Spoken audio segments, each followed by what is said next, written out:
So every purchase, we kind of have a trifecta. So it removes a pound of ocean plastic, funds coral reef restoration, and aids with ocean conservation. So we do that by donating 15% of net profits each month to our 3 partners. And so to date, you've removed 100,000 pounds of trash. Yes, 113,000 pounds. 113 and counting. Hey everyone, you're watching the Lively Charleston Podcast.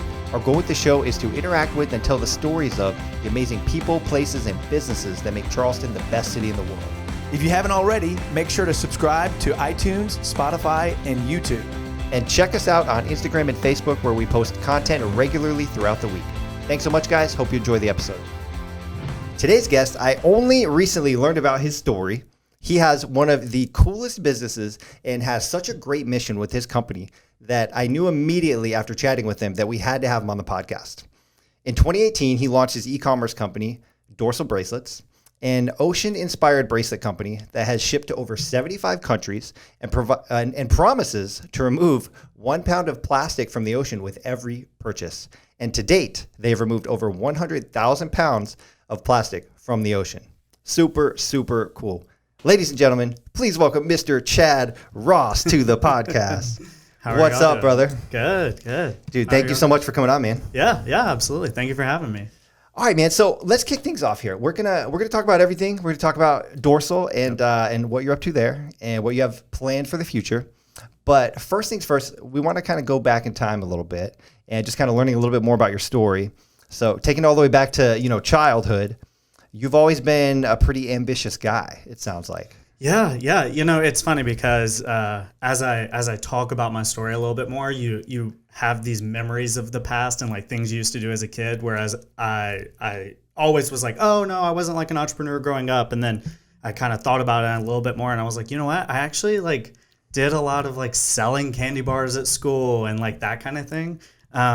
So yeah, I guess I've kind of always had it in me and I just didn't recognize it until college. Okay, so back in school, you had like a little arbitrage game going on, like buying them for a quarter, selling them for 50 cents type of thing? The earliest one I can remember is in elementary school. We had a competition to sell hockey tickets to a local hockey game or whatever. And the winner got to be the principal for a day. And I was like, I'm going to win this. Like I wanted to. That's an awesome prize. I like by far sold the most. And so I think that was like the first experience I had. And then, there's fundraisers with like selling candy bars. And then I did student council and stuff like that. So I've always kind of like wanted to go for a little bit more rather than just, be the everyday Joe. That's awesome. Whatever. So you got to be principal for a day. I did. Okay, hold on. Elementary school. We need to talk about that. Yeah, tell me about that. Were you like just suspending kids left and right, like all your enemies? I think I was in 5th grade, so it was a long time ago.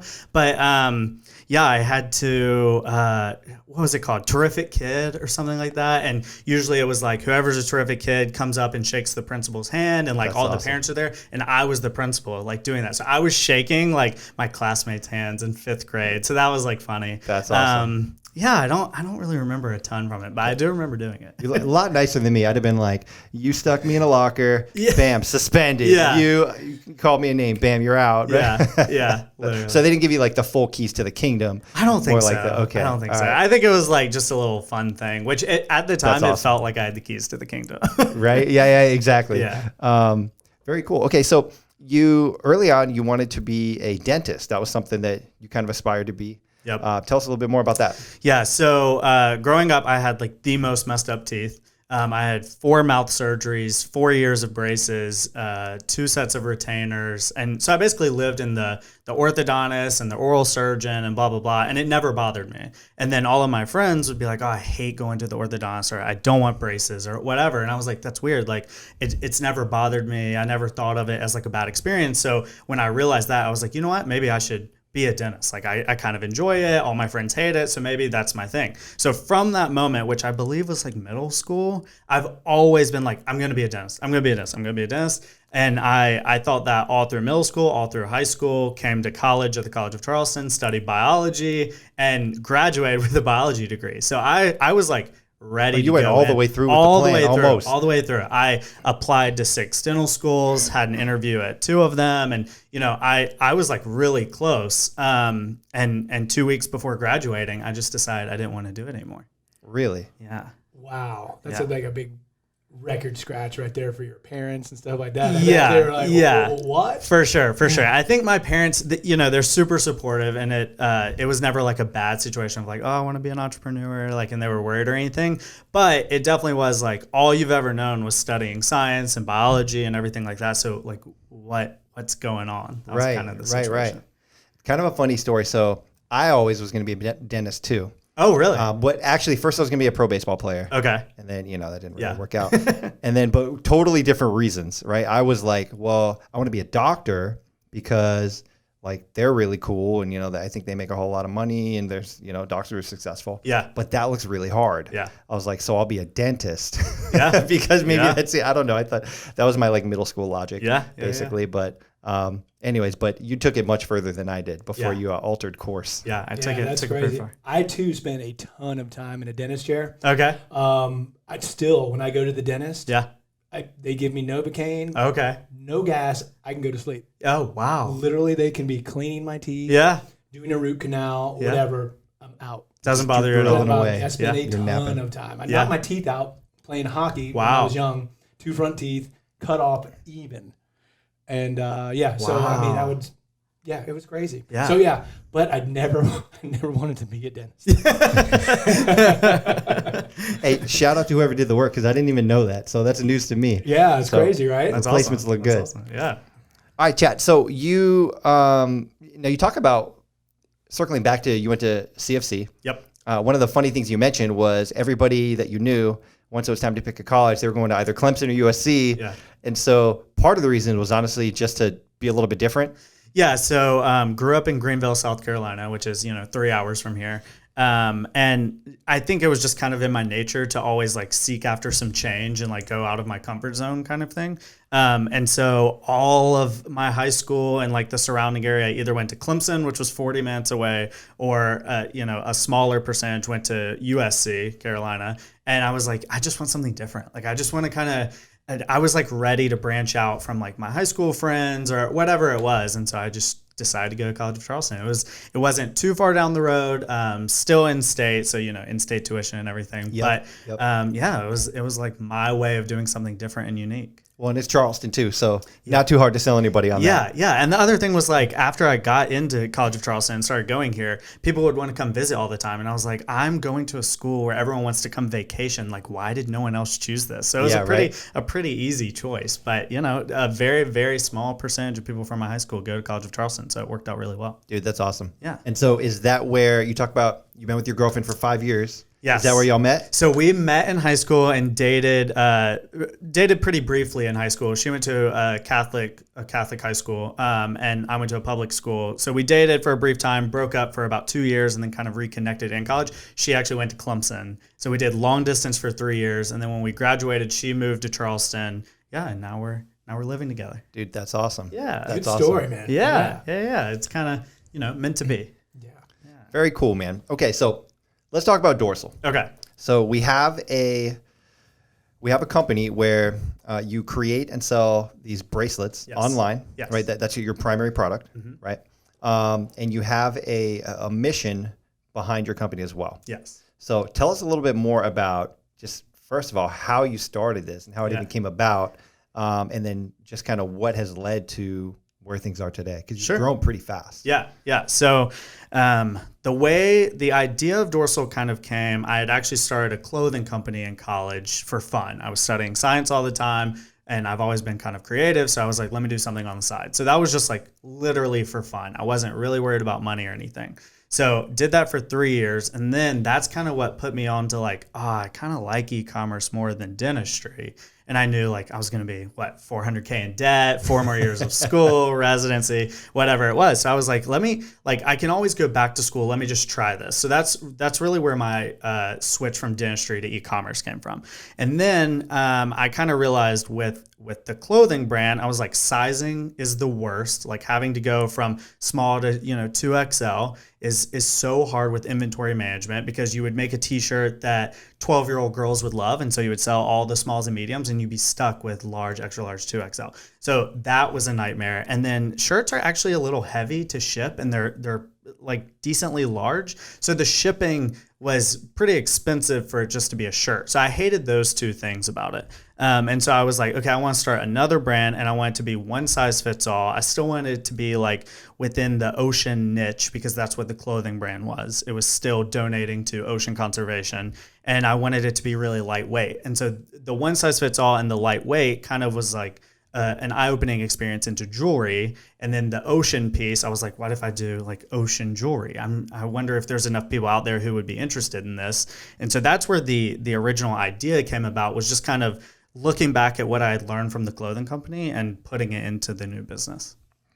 That's awesome, man. And it's one of those things where when you talk about holding inventory in different sizes like that, there's a little PTSD in me as well. Because I've dabbled in e-commerce, and that is there's so much like unknown that you don't know what's going to hit, what's going to not. Totally. But like you said, you have to order the whole spectrum. Yes. Right. Yeah. And then you end up with, like you said, all these extra sizes, and those are costs, right? That ties up your inventory, it ties up your cash, which affects your ability to grow and to expand, right?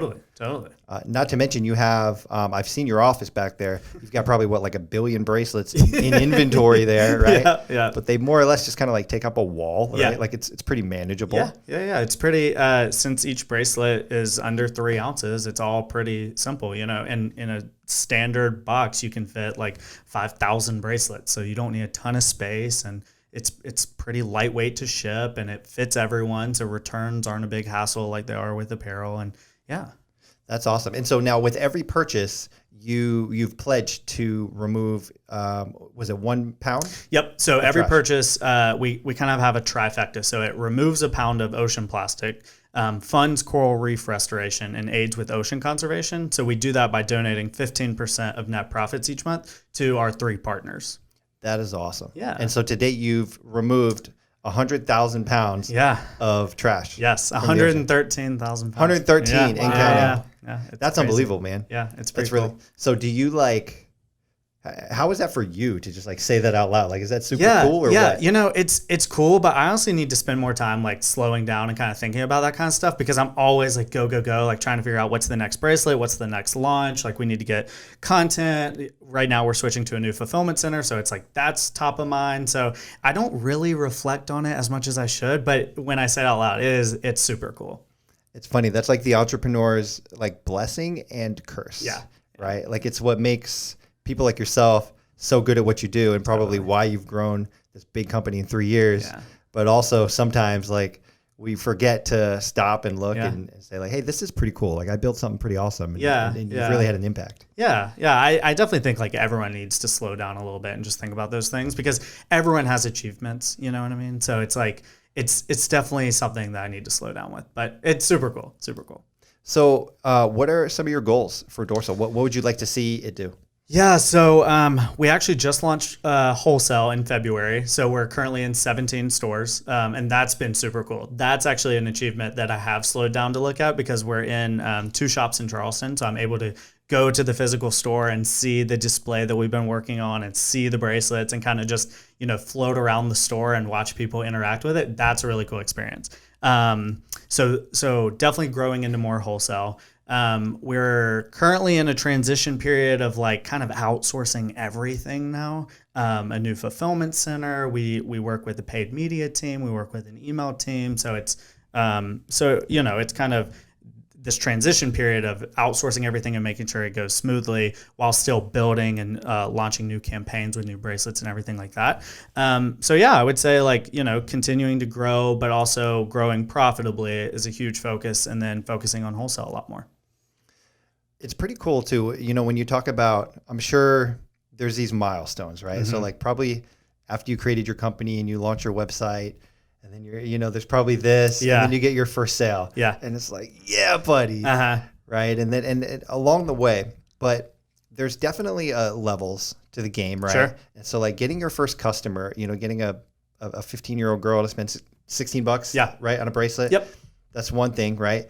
But then actually getting into a retail shop is like, that's legitimate, right? Yeah. Like these are professionals. They know what's going to sell, what's not. They've seen probably thousands and thousands of products, and they're saying, hey, we love your product Yeah. and we want it to take up space Yeah. in our store. Yeah, exactly. And even more so than that, like getting into the first store is really cool and all, but it's really the reorder that means everything, because if it just sits there, that does nothing for Right, anyone, okay. and they won't reorder, and they have the potential to send it back, or, whatever the situation may be. So it's really cool to be in, like, for example, we're in all 12 Salt Life stores, and they've already placed a reorder after 1 month. So that's like a huge win and a huge milestone. To be able to get in a store and get a reorder is like the best. So, That's awesome. yeah. So yeah. okay, so there's still a little bit of the still a little anxiety just once you get into the store. Totally. We haven't made it yet. We haven't cleared Totally. that first. Okay. Yeah, it's a nice little check when they purchase an order, but it all comes down to the reorder. Got you. Yeah. So now getting that first reorder so quickly, Yeah. do you feel pretty confident that this is going to stick and you guys will be able to stay with them long term? Yeah, so specifically for Salt Life, I do believe that, but you also have to kind of think about Salt Life. We make so much sense there. Like everyone who's going there is probably a fisherman or loves the beach, and they're primarily in California and Florida and the East Coast, so they're near water too. So everything makes sense with that. But then as you try and figure out okay, what are some landlocked states and what are some retail stores there, it gets a little bit harder because it's these people probably don't go to the beach other than family vacations or just for some trips here and there. So it's a little bit more difficult with that kind of thing. But for Salt Life, it was definitely a big success. And I think that just shows we need to focus on more of those type stores. That's awesome. Yeah. That's awesome. Yeah, for somebody in your space or who maybe want to get into your space. Yeah. Who do you go after for the retail space? Yeah, so that's a little difficult because you can go after anyone from just a mom and pop boutique to big chains, and I mean you could go after Target even, but we really currently are focusing on the chain stores that aren't huge. So Salt Life was a great example, and Palmetto Moon is another one we're trying to go after right now, and those type stores that are a little bit more focused on the outdoors and the water, anything like that. So anyone who sells boats or t-shirts or anything that's kind of outdoorsy or water related is a store we believe we would fit well in. Right, like a Quicksilver or something like that. Quicksilver, Billabong, all of those type of stores. And then you also have the beach shops, right? The tourist traps and those types of things. Mm-hmm. But the hardest thing about that is they're independently owned most of the time. So it's do we put a lot of energy into a chain that has 12 stores, or do we go after the one, independent store? So those things get to be a little time consuming, and you have to kind of weigh the benefits of them. But we're definitely trying to go after everyone right now to kind of see what works and what doesn't. Yeah, makes sense. So the big touchdown might be somebody like a Bass Pro Shop or something like that. Yes. Those massive chains would probably be after we get a little bit more credibility with Salt Life and we're able to prove the reorder rate, and it's, we're in 150 stores and we're nationwide now. You can find us in every single state. I think then it's easier to go to the Bass Pro Shops and be like, hey, we can generate you $100K a month just from bracelets or whatever it may be. Yeah, it's kind of our plan.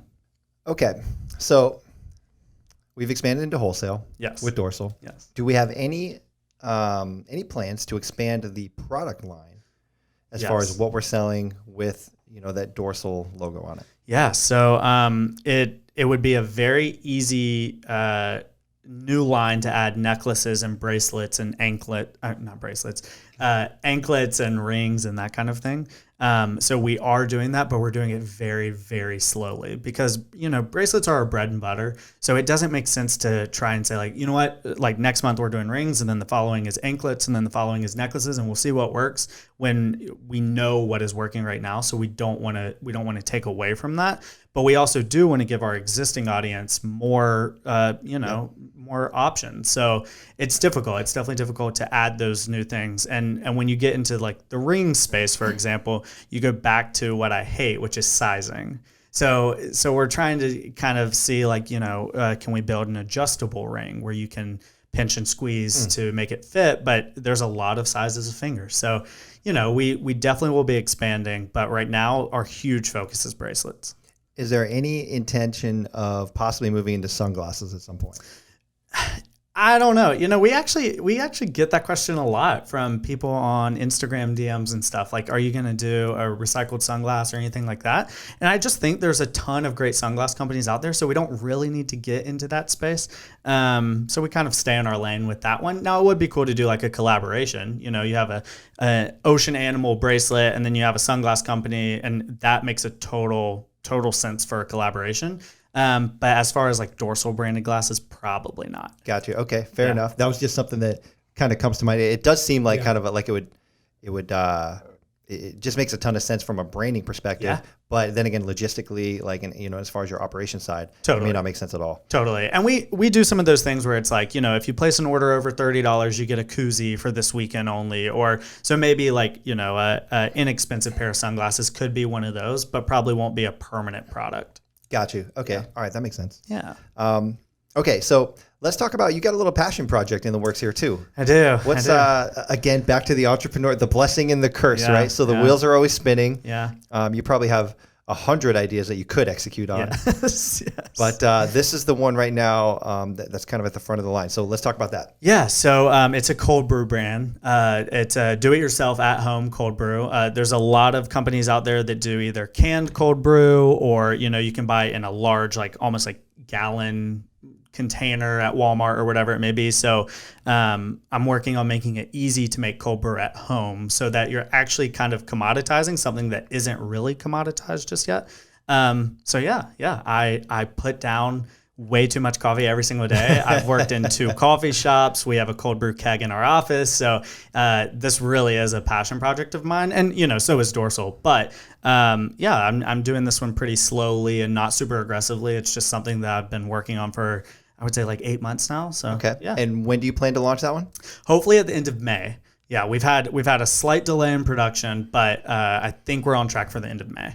Okay. So what's the difference between cold brew and just like an iced coffee? Yeah. So long story short, it's the way it's made. So iced coffee is like you're brewing a pot of coffee and you just put ice in it, right? So you brew it really dark, you add ice so it doesn't taste watered down.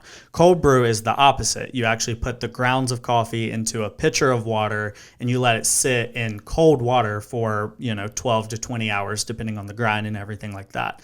That is why Starbucks will charge you $5 for a cup of cold brew versus $2 for a cup of iced coffee, because it's way more time consuming. It's a better tasting coffee. But yeah, it just takes a lot more time. So that's the gist of why it's so expensive. So blind. Go ahead. Yeah, no, I think so. Cold brew is less bitter from what I understand. Correct. Lower acidity, way less bitter. It's a smoother cup of coffee. It's also more caffeinated because the caffeine doesn't burn out as quickly when you're brewing it hot. It burns some of the caffeine. Now we're talking. We should have let off with that. Okay, now we're talking. Exactly. So that's why it's more expensive at Starbucks or any coffee shop. It's also trendy right now, so it can be at a higher price point. Super trendy. Yeah. So I'm just going to try and make it easy to make at home, and because right now it's a huge mess. So pretty much the best way to do it is either one, buy a machine that is like, I can't remember the name of the brand, but they have this thing that you can sit in your fridge, almost like a Brita, and you put grounds in it, you put water in it, but then you have to throw away the grounds, you have to wash it out. The grounds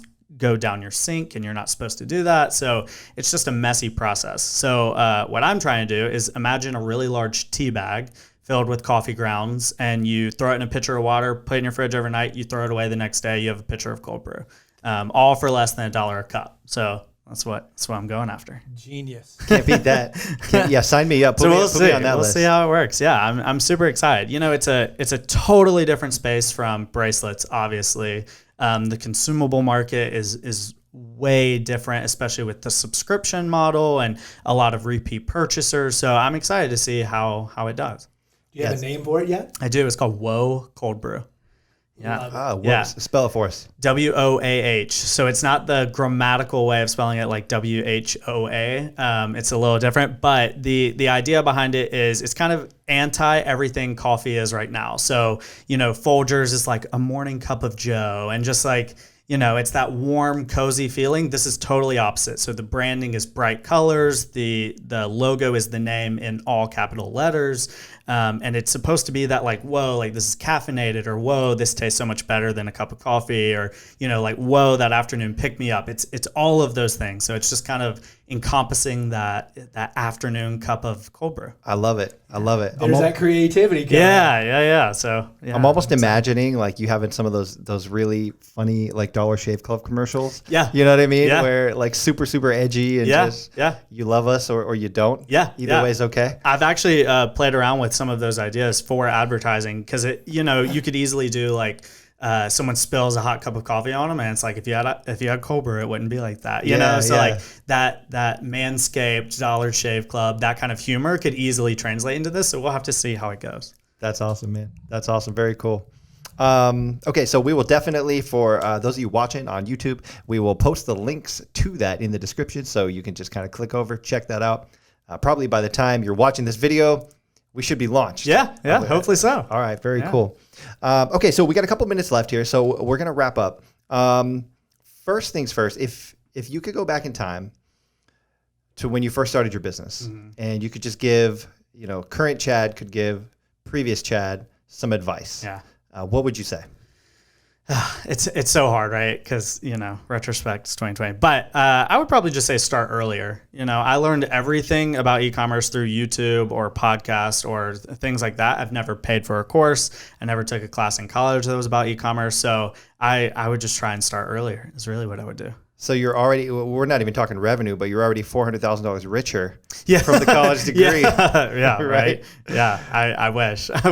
It's funny because a lot of people will say like, obviously I'm not using my biology degree today, but they're like, would you have not gone to college, kind of looking back? And I think I would have still gone to college because, I was still a kid, even though I thought I knew everything then. I definitely can see looking back how much I grew in college. And then I also just put in so much hard work into biology that it was easy to translate that into business. And I don't necessarily know if I had, left high school and then tried to start this, if I would have had the same work ethic. So I definitely think I would have gone back.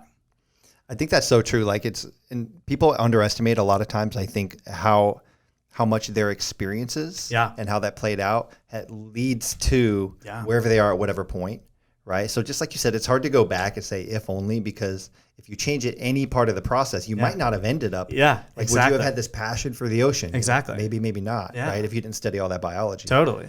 Or come to Charleston. Yeah, exactly, right? Yeah. Exactly, right? If you wound up in, Clemson, Indiana. Clemson or wherever, right? Okay, very cool. So, next question.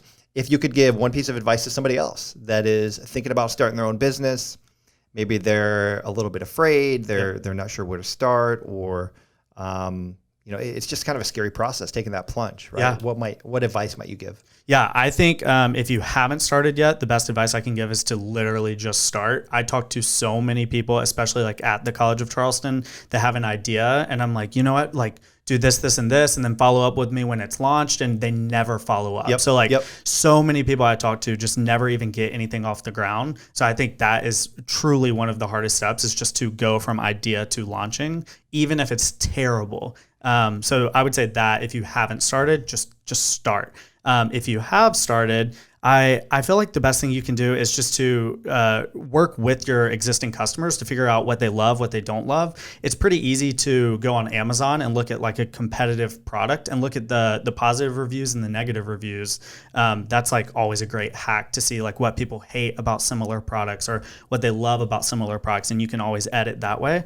And then you can always just call your customers. Like you can pick up the phone, call them and say like, hey, like you just purchased 5 bracelets. Like, why did you purchase 5 versus 1? Like, what made you decide to do that? Do you have a bunch of kids or did you just love them? So that kind of thing. I feel like as long as you're just always learning about your audience, you will keep growing for sure. Love it, man. Great advice. Okay, we're going to wrap up here in about 20 seconds or less. For anybody that wants to learn more about you, about your company, where should they go? Yeah, so for Dorsal, go to dorsalbracelets.com, and we are Dorsal Bracelets on all social media. And then for me personally, if you wanted to reach out, you can reach out at chad@dorsalbracelets.com or follow me on Instagram at @thechadross, ROSS, on Instagram. Guys, there you go. The Chad Ross on Instagram. Man, it has been a pleasure. Thank you so much for coming on, man. We really appreciate it. Yeah, thank you for having me. It was great. Hey y'all, that's a wrap on today's episode. Thanks so much for watching. We hope you enjoyed it. Make sure to like or follow or subscribe, whatever platform you're on, just hit the button to make sure you don't miss any future episodes. Yep, and please help us grow the channel by sharing it with someone else who might enjoy it as well. Thank you so much for watching, and we'll see you next time.